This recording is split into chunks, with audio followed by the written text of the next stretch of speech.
folks who live longest and happiest aren't those who stop moving, they're the ones who treat every day like a small opportunity. To prove life still got purpose, think about your grandparents' generation. They didn't have gyms, supplements, or fancy diets. Yet they stayed strong because their lives demanded motion. They lifted, carried, built, gardened, cooked, walked. Now we've replaced that daily movement with chairs, screens, and convenience. But your body doesn't care about convenience, it only knows movement and stillness. So when it keeps moving, it keeps thriving.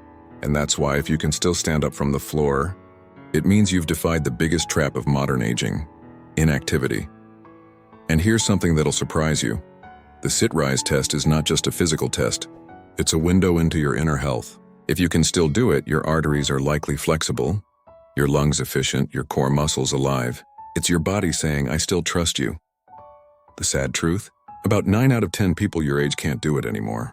Not because they're broken, but because they've let time convince them to stop trying. They've let age become an excuse.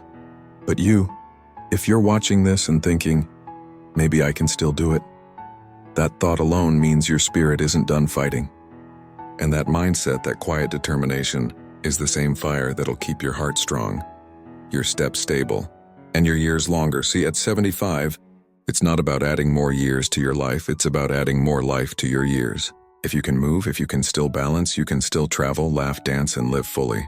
You can still wake up with curiosity instead of fear. And that's something medicine can't measure. People often ask, how do I stay young? The answer is simpler than any pill or diet. Keep doing what your body was born to do. Move, bend, breathe, stretch. Use it before you lose it. Every time you get up without help, you're sending a message to your body. I'm not done yet. And your body listens. Your joints stay lubricated, your muscles stay awake, your circulation improves, and your mind stays clear. Movement keeps the brain young. Balance keeps the spirit strong. If you can still do this small act at 75, you're not just healthier. You're living proof that discipline beats time. But let's go even deeper. Think about what this says about your story. The ability to rise from the floor isn't just physical, it's symbolic. It means you've learned to rise from everything life's thrown at you: grief, loss, pain, loneliness, and you're still standing.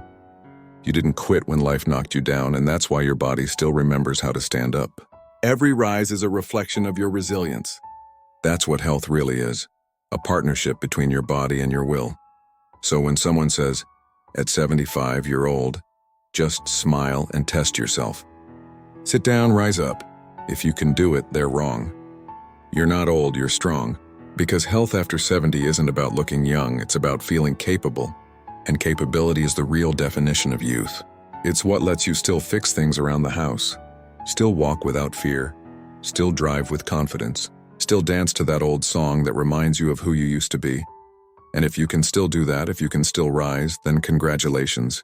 You're already in the top 10%. You're healthier than most people your age. Not because you avoided aging, but because you respected it. You treated your body like an ally, not a burden. You gave it attention, care, and movement. You didn't surrender to comfort. And now comfort serves you instead of trapping you. Here's the part most people miss. Longevity isn't about living forever. It's about staying useful. The longer you can take care of yourself, the longer you stay independent. That's the real prize, freedom. And freedom starts with being able to rise from the ground. When you lose that, you lose a piece of yourself. But you're still free, still mobile, still alive in the truest sense of the word. So next time someone talks about health tests or fancy medical gadgets, just smile and say, can you still get up without help? Because that question says more about a person's true health than any blood test ever could. It's not flashy, not dramatic, but it's the truth. Your body doesn't lie. And let's be honest, we've all seen people who gave up early. They stopped walking. They started depending. They let fear win. But you didn't. You kept walking even when your knees complained. You kept bending even when your back argued. You kept living.